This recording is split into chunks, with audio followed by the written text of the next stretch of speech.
Hello সবাইকে, রথযাত্রার শুভকামনা রইল সকলকে। আজকে আমি একটা নেল প্লেটের ওপরে জগন্নাথ দেবের ছবি চিত্র এঁকেছি, তো সেটাই দেখাচ্ছি তোমাদের সঙ্গে। প্রথমে একটা বেস কালার নিয়ে নিয়েছি ব্ল্যাক, তারপরে দিয়েছি রেড কালার। আর রেড কালারটা দিয়ে প্রভু জগন্নাথ দেবের চোখের যে অংশটা সেটা এঁকে নিয়েছি। তারপরে আমি ঠোঁটের যে অংশটা সেটাও করে নিয়েছি। আর দুটো হোয়াইট দিয়ে দুটো ডট দিয়ে নিয়েছি চোখের ভেতরে, আর আইব্রোটাও করে নিয়েছি।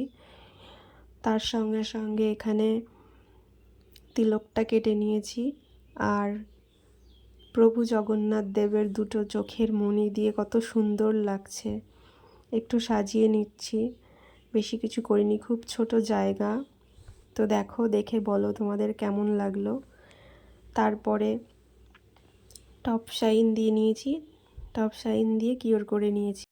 তোমরাও জানিও আমার প্রভু জগন্নাথকে কেমন লাগছে, আর কমেন্টে লিখতে ভুলো না জয় জগন্নাথ। আজ তোমাদের দিনটিও শুভ হোক।